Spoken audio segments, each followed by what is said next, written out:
Hey everybody, welcome back to the channel.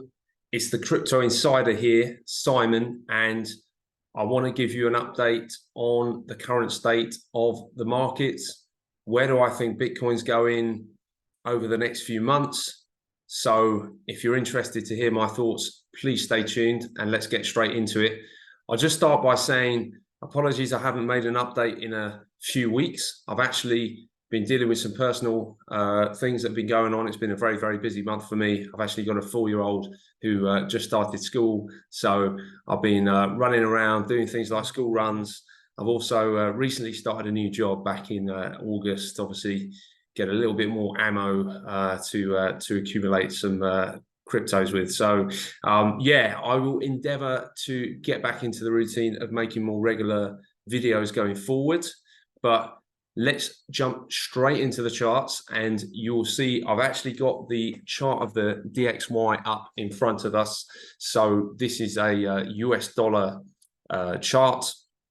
Basically compares the US dollar against a basket of other major currency pairs, mainly the euro, but also things like GBP, yen, Swiss franc, etc. And we can see that really ever since July, we have been on this massive run in the dollar.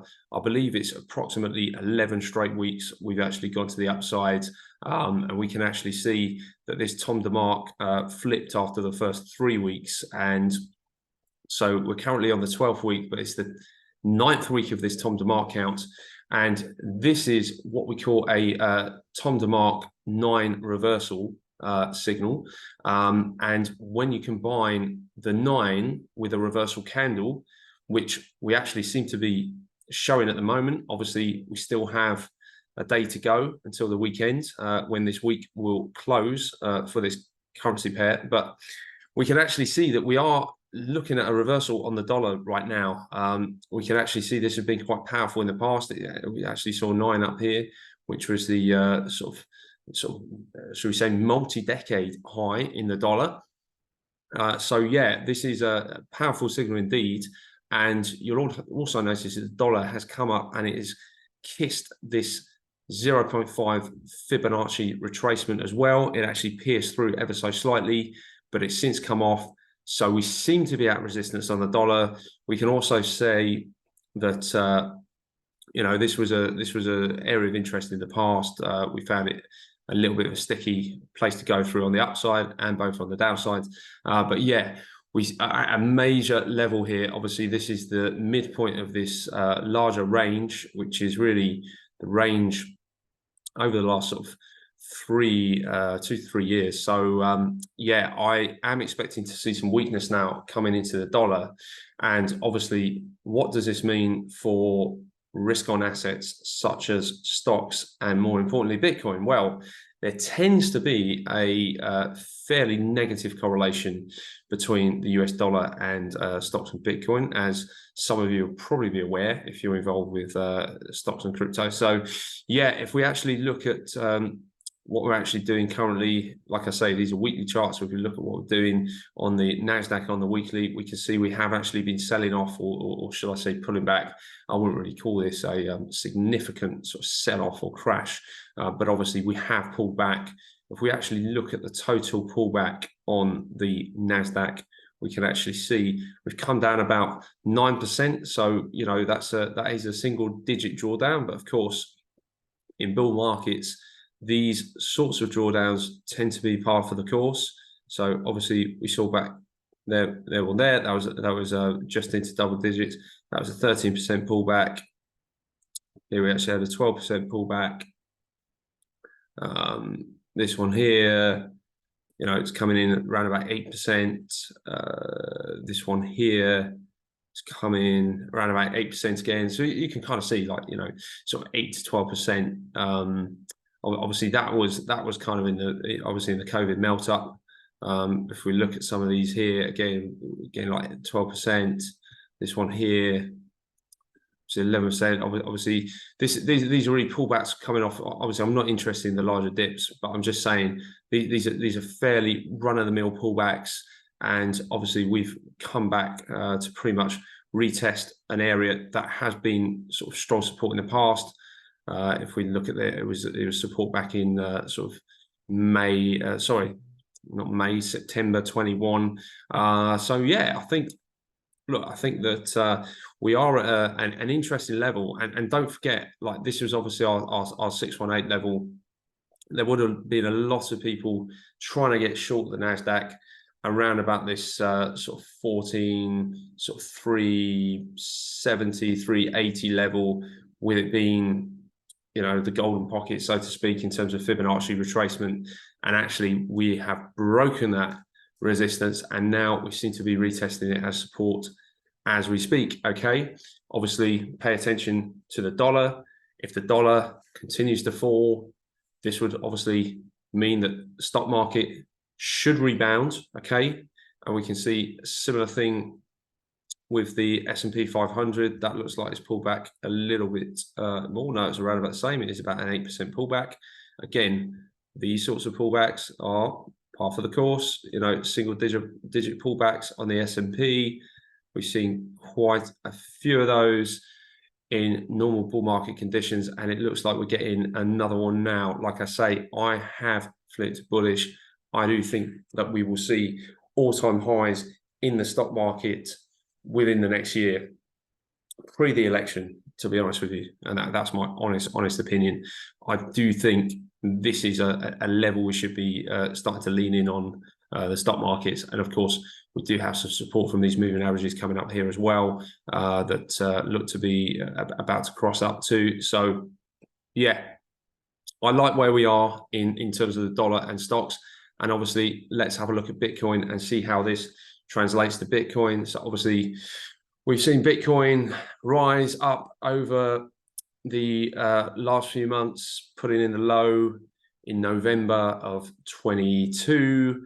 And really, I said to you, this was an area that I was buying, that I did like in terms of being a bottom. Everyone was calling for lower prices. We didn't see those lower prices. Of course, we didn't see those lower prices, because when the hurdles start saying one thing, you really have to look the other way.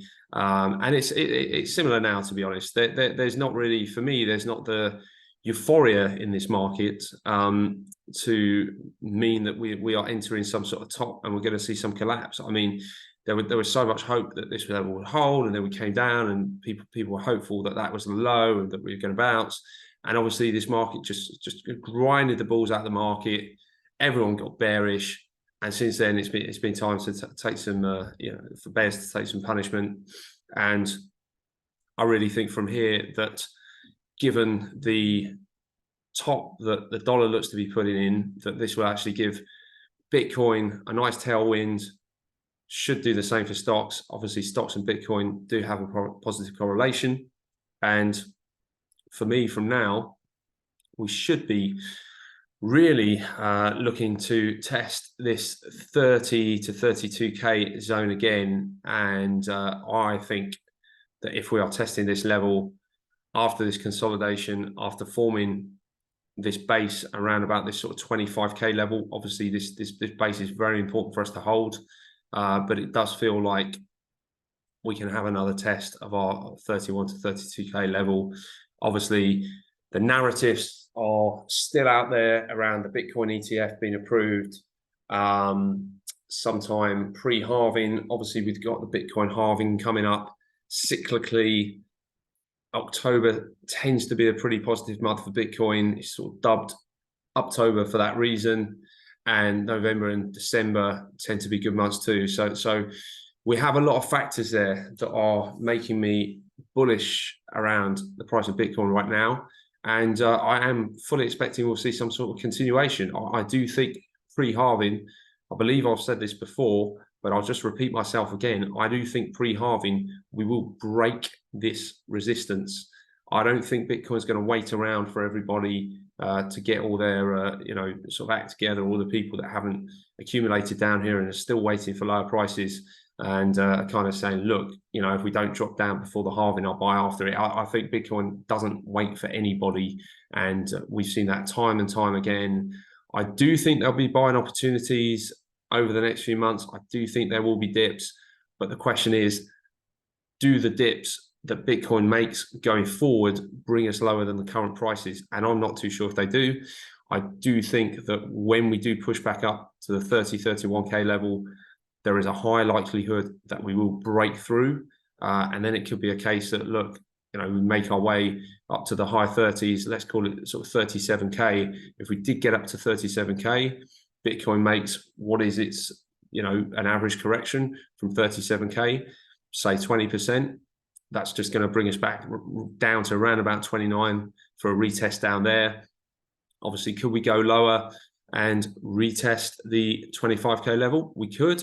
30%, definitely possible, but obviously there's no guarantees of that. And I would have thought when we get back into this range, and let me just show you, which is the range between, call it 30K and 68K. Once we break back up into this range, I think it's unlikely that Bitcoin then drops out of the range again, given all of the bullish narratives around and the fact that we are going to have an ETF approved probably within the next 6 months. We've got the Bitcoin halving that's now only 6 months away as well. So yeah, and obviously markets, they do say markets are forward looking by about 6 months. So there you go. Economy is also doing well. I guess the curveball is inflation, and if you want to call it, inflation tends to be worrying people well. Markets love to climb the wall of worry.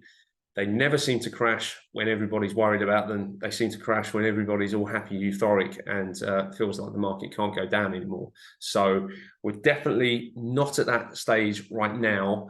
And for that reason, this update is a very bullish update. And yeah, I think, you know, in terms of the timing of this, I really do think we're talking probably days and weeks as opposed to months in terms of the timing of Bitcoin actually pushing up and breaking through this level. I do think it will happen probably within the next couple of months, but obviously I could be wrong because no one knows what's going to happen. And this is all just a game of probabilities. But yeah, I'm going to leave it there.